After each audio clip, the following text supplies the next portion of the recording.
Esse episódio foi trazido em parceria com a Impulso Neto, plataforma gratuita para impulsionar o seu crescimento profissional.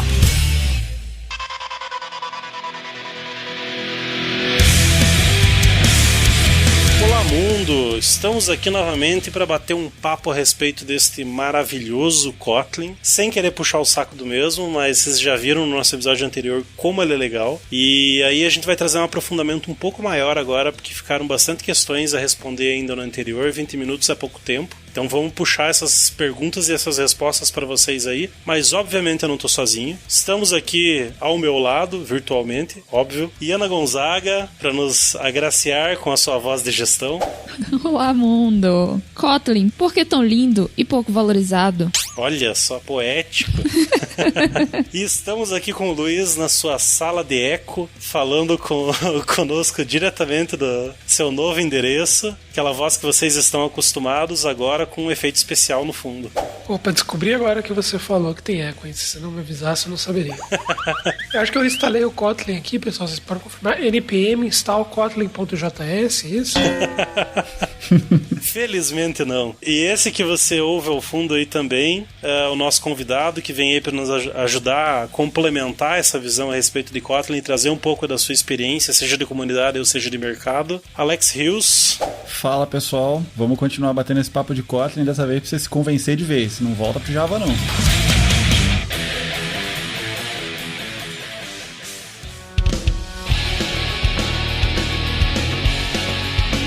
E acho que a principal pegada desse episódio hoje é a gente bater um papo a respeito de o Kotlin além do Java, né? Eu acho que a gente falou bastante do Kotlin pro Java e, assim, um tópico que eu queria puxar que ficou faltando no episódio anterior, mas eu acho muito legal pra quem ouviu, por onde que o pessoal pode começar com Kotlin, cara? Aí tem que rezar pra qual Deus, tem que fazer oferenda onde? Como é que é o esquema aí pra gente começar a desenvolver com Kotlin?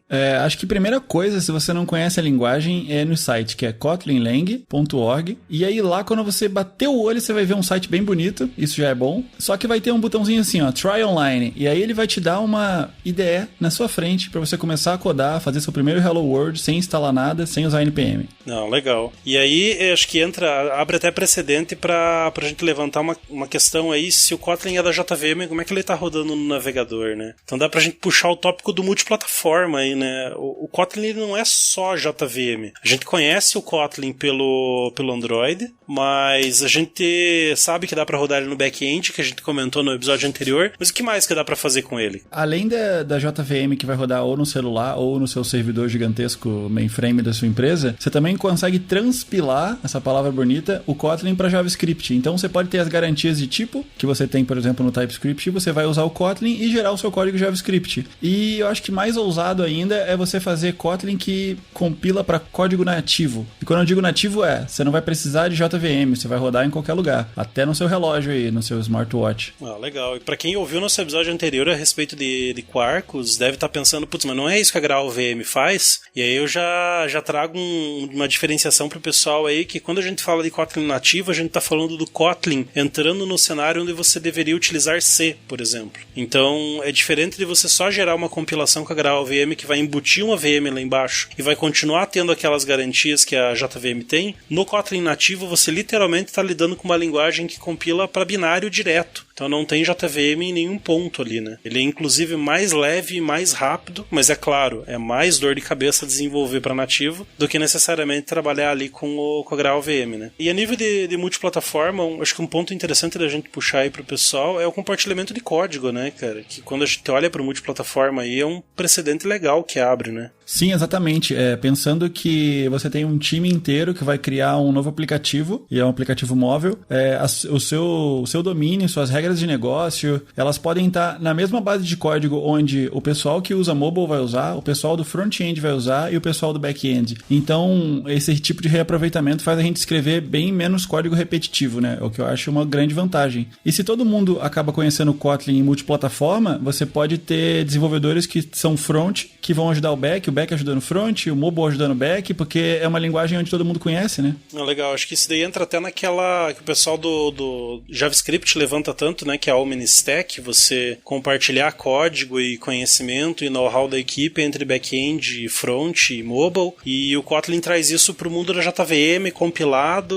usando os frameworks do Java. Então eu acho que é bem legal essa pegada dele aí. Inclusive tem um case, acho que é o pessoal da OLX, se eu não me engano, tem um case muito bom. Até teve uma talk no Kotlin Conf Global, né, a respeito disso. Achei muito, muito legal, assim, essa pegada de, se na prática, conseguir compilar o mesmo código, o mesmo CERN, né, com back-end, com front em JavaScript, com front em Android, com front em iOS, que apesar de não rodar, assim, você não tem como um React Native da vida, né, mas você consegue utilizar o teu domínio, utilizar as tuas classes dentro do iOS também, através do Kotlin Native, e rodar isso no back-end, né. Então abre um precedente muito legal aí pra gente ganhar produtividade. Eu ouvindo o episódio agora, e eu quero começar a desenvolver Kotlin. O que eu faço? Eu tenho como desenvolver numa ferramenta, ou dá pra fazer online? O que vocês indicam? Se você não tem experiência prévia com nenhuma linguagem e não tem já uma ferramenta que você usa ou nada parecido, eu recomendo que você faça online, para você não ter essa curva de instalação e etc,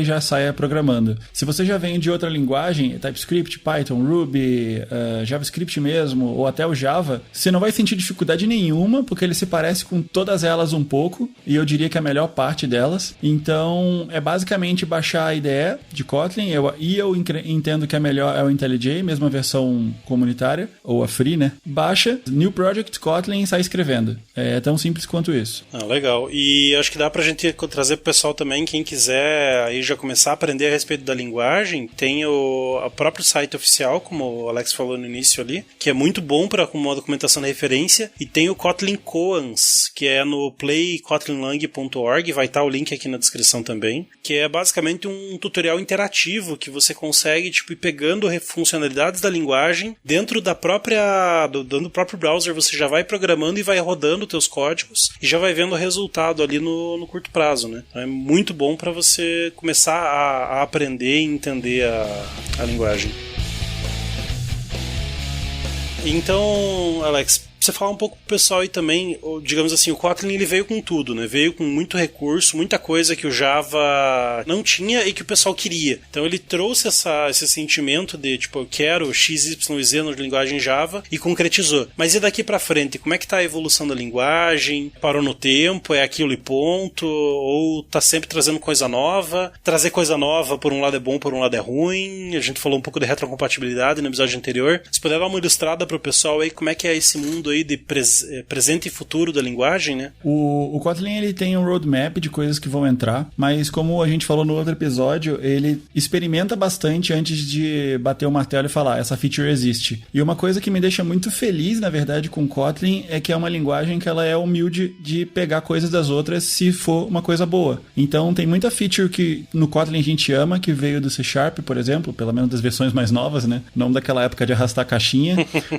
A própria ideia de corrotinas foi inspirada no Go, só que aí que tá, ele não para por aí, né? Ele não copia e fala, copiei e acabou. Antigamente, ou até algum tempo atrás, você precisava implementar concorrência usando corrotina na mão, criando os canais e tal, só que se você chega hoje na linguagem, talvez você nunca mais use um canal, porque já tem uma biblioteca na linguagem que se chama Flow, que abstrai isso tudo para você. Então, a linguagem continua evoluindo sempre para ter a maior produtividade possível do ponto de vista do desenvolvedor. Você pode entender o que está acontecendo por baixo dos panos, você pode usar as peças em separado, mas a linguagem tenta sempre ter uma abstração onde fique muito fácil você chegar na produtividade. E esse é o objetivo final dela.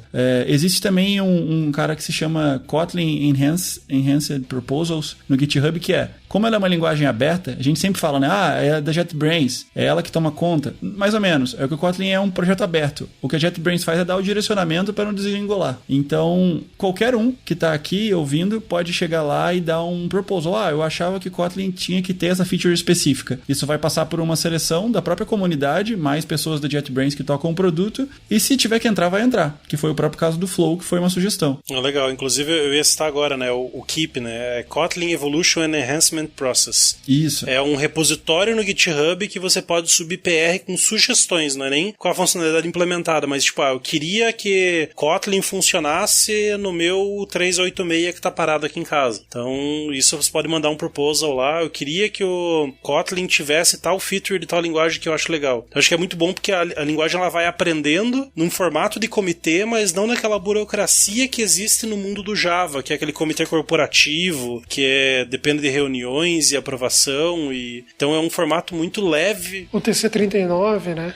Também, que é um comitê ali que traz essa burocracia, enquanto no Kotlin, essas linguagens elas partem da própria comunidade, de dores existentes, né? O Flow é um caso que você citou e eu senti na pele. Eu comecei a programar com coroutines antes do Flow e era chato mesmo ter que lidar com channels na mão. Channels é uma estrutura muito de baixo nível, você tem que controlar para não ter resource leak, e daí o pessoal foi lá e colocou esse negócio do Flow e aquilo simplifica muito, sabe? Parece que você está lidando com uma coleção, mas na verdade você está lidando com uma sincronia extremamente complexa, com todo o controle de recurso, tudo já embutido ali dentro, numa sintaxe muito simples, e é algo que não é da linguagem, mas faz parte do ecossistema da linguagem, né? Sobre essa coisa de ecossistema da linguagem, como é que funciona a parte de container? É por Docker? Como é que funciona essa parte? Então, o Docker e qualquer outro modelo de container, ele vai trabalhar ali com um encapsulamento, e o Kotlin ele vai trazer isso para um outro patamar, porque você vai conseguir implementar, por exemplo, um software que seja puramente JVM, e aí você vai precisar de algumas otimizações, alguns ajustes, algumas flags para rodar essa JVM dentro do container, e beleza, você vai ter um software como você teria um software Java rodando. Entretanto, se eu quero ir, por exemplo, para um Google Cloud Run, que é um sistema de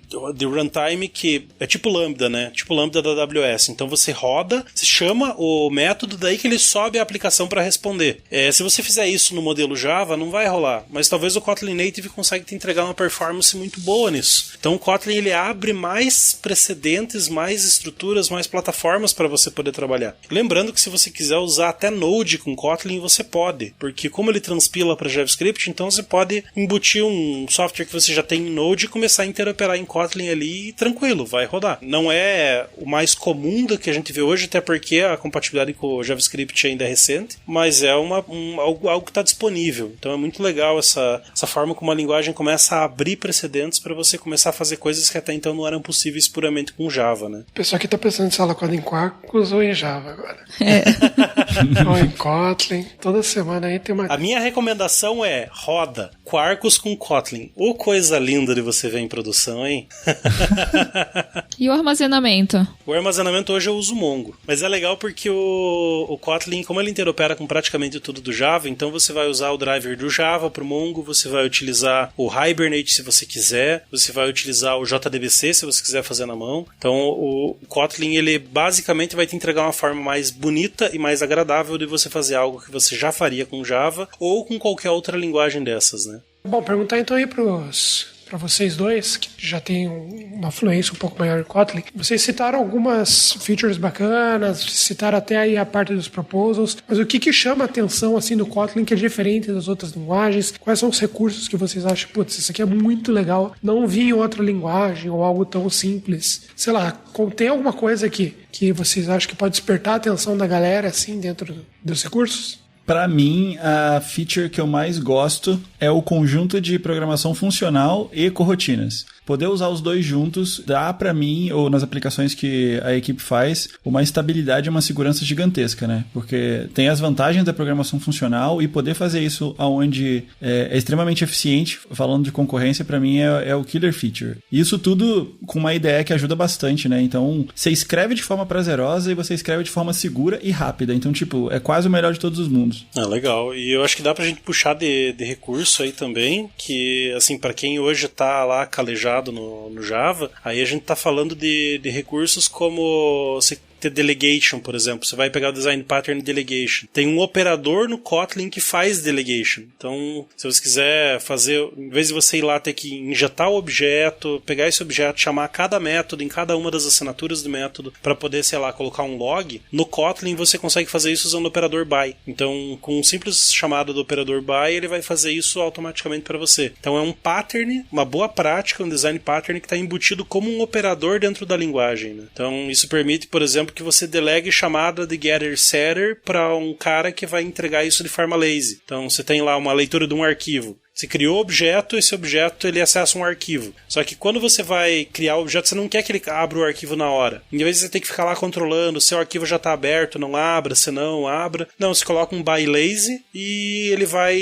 O lazy já é uma feature da Standard Library do Kotlin e ele já vai te entregar isso de forma mágica, simples, muito tranquilo de fazer. Então você acaba inclusive ganhando performance porque você consegue ter esses recursos sem precisar escrever muito código. E acho que um mundo à parte, que até a gente pode entrar como próximo tópico aí da nossa pauta, são as coroutines. O Alex pode contribuir bastante nessa visão aí para nós, porque você também lida com Go, né, onde a primeira vez que eu vi esses conceitos de fiber, threads leves, foi no Go, e eu acho que muita gente conhece isso através do Go, e o Kotlin tem sua própria implementação disso na JVM, né. Se puder dar um parecer para o pessoal o que é coroutine, por que isso é tão legal, aí para o pessoal poder entender, né. Tem uma coisa interessante que quando a gente fala de coroutine é que como as linguagens que são mainstream basicamente são Python, Ruby, Java e etc. Quando o Go trouxe isso pro mundo, vou chamar Enterprise, né, ou de Cloud, coroutine pareceu, nossa, como eles pensaram nisso antes? Só que o lance da coroutine é que ele tem mais de 30 linguagens, só que nenhuma dessas são linguagens de mercado.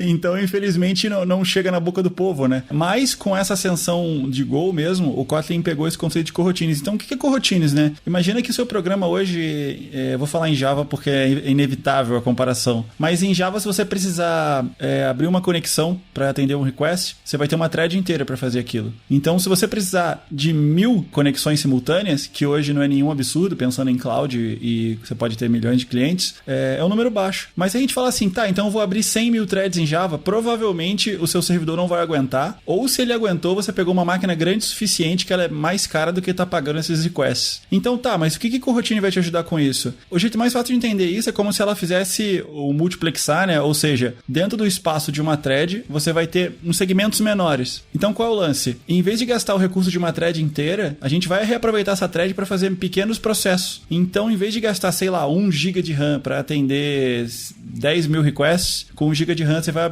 atender 10 milhões de requests. E essa é que é a grande sacada. Não, e até para ilustrar isso pro pessoal, como eu comentei, já passei por uma migração recente, né, de software, e até foi quando eu conheci o Alex, foi num dos meetups lá em Curitiba, que eu fui apresentar justamente esse case, que eu fui para uma biblioteca chamada Vertex, que é uma biblioteca que ela é incrível porque ela é basicamente o que o Node faz dentro do JVM. Então, é uma única thread para você atender todo o teu servidor web, com a diferença que, ao contrário do Node, você pode ter mais de uma thread dentro da aplicação, mas uma thread consegue atender milhões de requests, ao contrário do modelo de servlet que o Java tem, que cada cliente reserva uma thread até que a requisição termine. Então, se eu tenho 500 requisições simultâneas, eu vou ter 500 threads abertas. Cada thread tem seus 64 megas de memória. Se eu não precisei aumentar isso na stack, mais todo o custo de preempção do processador. Então, isso tem um custo de performance significativo. Quando você vai para um modelo desse do Vertex, isso muda de figura. Você consegue com 64 megas de memória no Java, que é algo quase impensável para quem vem do Spring, do JTE. Você consegue atender aí centenas de milhares de requisições com uma única instância de thread. Só que o problema é que o Vertex, ele é muito complexo de você escrever o código, porque ele é totalmente orientado a callbacks. Então, você fez uma operação de I/O, você tem que colocar um callback para retornar, porque aqueles blocos de código, eles precisam ser executados de forma separada, então você não pode ter uma única linha, um único trecho de código. O compilador não consegue quebrar aquilo, né? Aí você pega e coloca uma função em branco, né?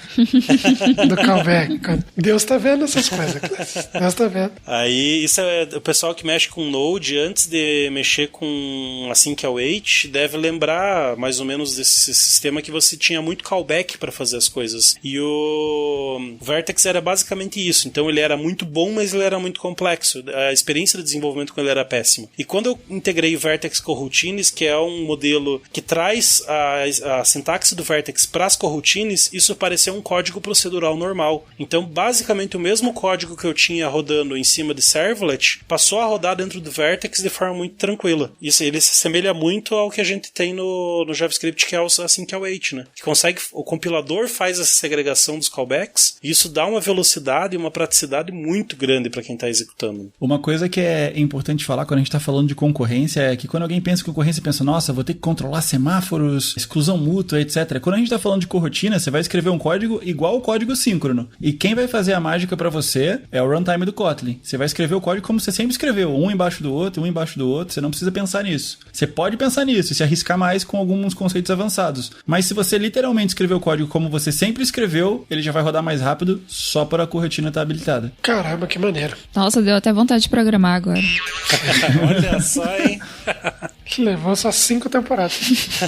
Não, mas, pô, maneiro, porque de modo geral, acho que quase toda, pelo menos as mais novas, né, linguagens se preocupam em código assíncrono de uma maneira melhor, evitar o callback hell, mas saber que você tem parte disso implementado, né, como no caso aí das coroutinas, né, de uma forma pensando em otimização de recurso, isso é muito bom, né, porque tua curva de aprendizado não muda, você vai ter que aprender como que funciona o assíncrono, né, não como o negócio ali tá por debaixo dos panos e pensando no semáforo. Enfim, pô, bem legal, bem maneiro mesmo. Muito bom.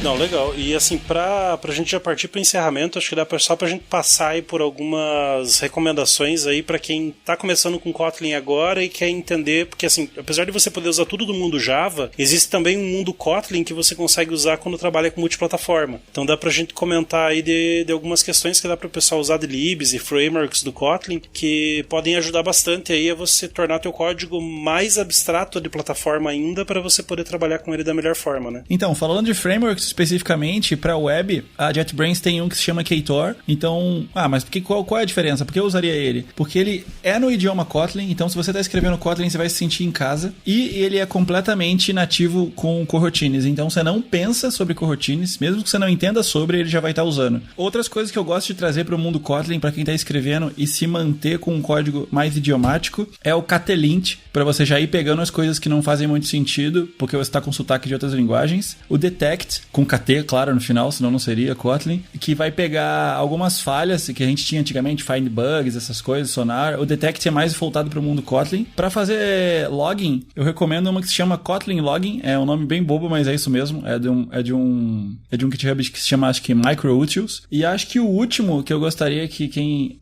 entrasse no mundo Kotlin explorasse mais, até para ter mais gente usando, é a própria biblioteca que se chama Native, porque é o projeto experimental para rodar em qualquer lugar que seja um computador.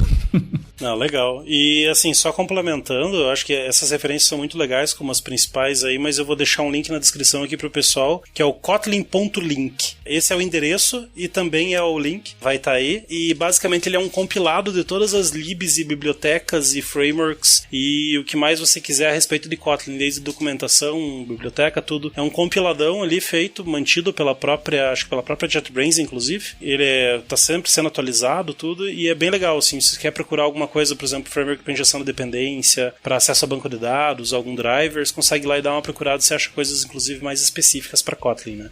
Uma coisa que eu acho que é boa também é você tentar procurar uma comunidade perto de onde você tá, para tentar trocar experiência com outras pessoas que estão aprendendo, para você aprender junto, ou pessoas mais experientes para dar um atalho, né, nessa curva de aprendizado. Esse Kotlin Link, ele é muito legal, porque ele tem um catálogo gigantesco. Se você pensar, quero tocar MP3 com Kotlin, vai ter lá. Mas no final também tem uma lista de comunidades, inclusive a de Curitiba tá lá. Se quiser participar, aproveitando que tá tudo online, né, hoje em dia. Sim, não, com certeza. Deixando já o jabá aí, na nossa comunidade, se você entrar lá, pode bater um papo a respeito de Kotlin também. Traga suas dúvidas, traga sua visão de como que eu começo nessa linguagem, ou o que é isso nessa linguagem. Então chega lá, bate um papo com a gente, diz por que a gente tá certo, diz por que a gente tá errado. Comente esse episódio, curta no seu agregador favorito, ou dê estrelinhas, ou dê palminhas, ou dê mortais, seja lá o que for que o seu agregador faça para valorizar o nosso podcast aí. Mas a gente agradece muito. Mostre pro teu amigo, aquele cara que é JavaMan, ferrenho, como eu já fui na vida alguma vez, e diga pra ele, ó, existe um mundo além do Java. Aqui está. Então, vamos ficando por aqui. Muito obrigado, pessoal. Tag abraços. Tchau.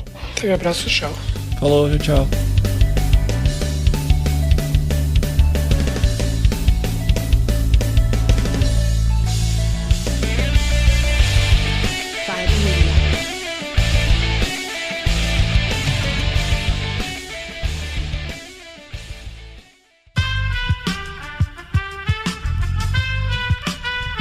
Esse podcast foi editado por Aerolitos Edição Inteligente.